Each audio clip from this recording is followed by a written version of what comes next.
Yo, chào anh em đã quay trở lại hoặc là đến với channel của tôi BTBN. Và xin được khoe với mọi người thì sáng hôm nay tôi mới nhận được một cái pack 87 con KTT Strawberry và một cái lọ dấu loop 105. Và đây tôi lấy được 2 pack Gatron Yellow Pro Milky nữa. Thì trong cái video ngày hôm nay chúng ta sẽ đánh giá cái Switch Gatron Pro Yellow này trước, để xem là nó có ngon trong cái tầm giá là 6k một Switch không anh em nhé. Tôi mua 70 con này thì hết 400.000. 400.000 thì tính ra là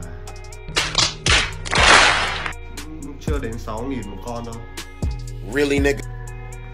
Ok, thì chúng ta sẽ lắp thử lên và xem là nó ngon ở điểm nào anh em nhé. Đây là cái kit MK870 mà tôi đang gắn Cherry MX Hyper Glide Black.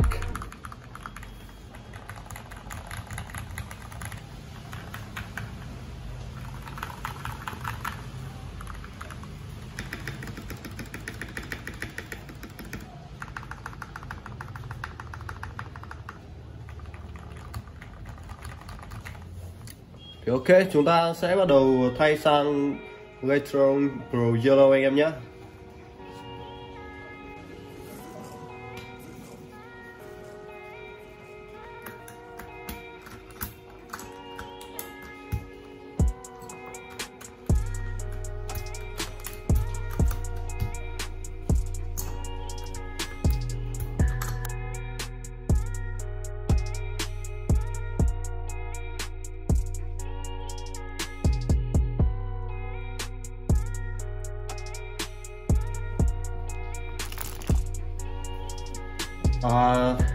Tôi sẽ thêm 17 con Arco CS Radiant Red nữa, tại vì tôi chỉ mua có 70 con Gatron Pro Yellow thôi anh em nhé.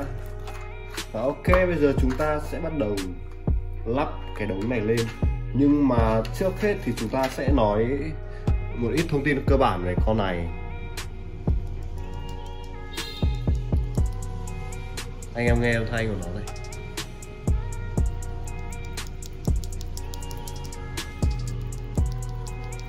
Hình như là con này được pre-loop rồi anh em ạ. Khá là mượt. Nó mượt hơn con Yellow KS3 khá là nhiều ạ. Bên dưới của nó là 5 pin này.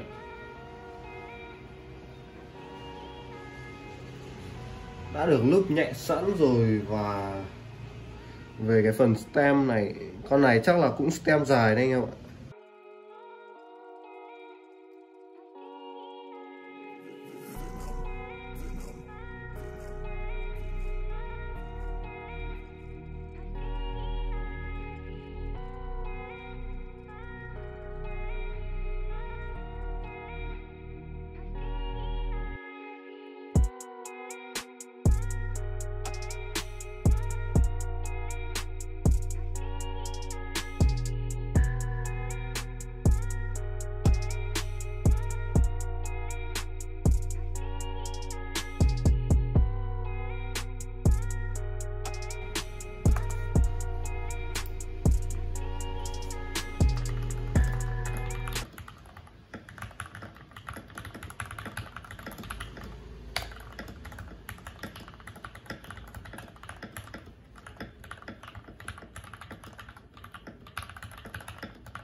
Ok, khá là thiếu sót khi mà tôi làm video đánh giá một con Squid nhưng không có sound test sau khi loop.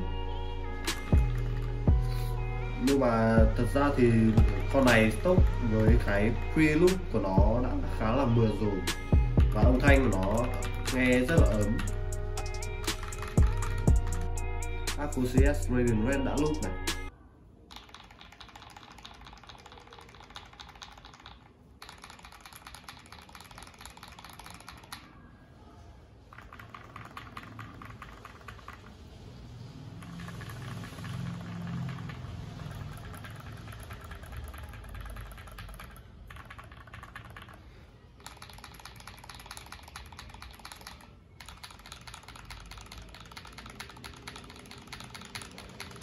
Chúng ta có thể thấy là Aqua CS thì họ làm theo kiểu là thiên hướng là tiếng to hơn và nổ đanh hơn đấy. Tôi cũng khá là thích cái âm thanh của Aqua CS Radiant Red này. Nhưng mà nếu anh em thích âm thanh ấm thì Gatron Pro Yellow ngon hơn khá là nhiều ấy. Giá chỉ cao hơn Aqua CS một xíu, không đáng kể lắm.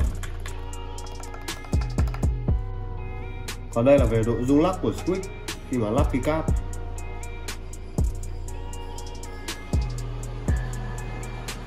Khá là ổn. Anh em mua con này về cái nền phim để cho nó được chắc chắn tuyệt đối.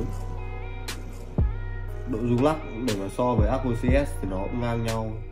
Độ mượt chắc là cũng ngang nhau, nhưng mà về âm thanh thì bọn Gatron Pro Yellow ấm hơn đấy.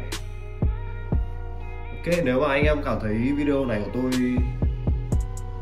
bổ ích thì hãy ủng hộ cho tôi ngay một đăng ký cũng như là một like anh em nhé.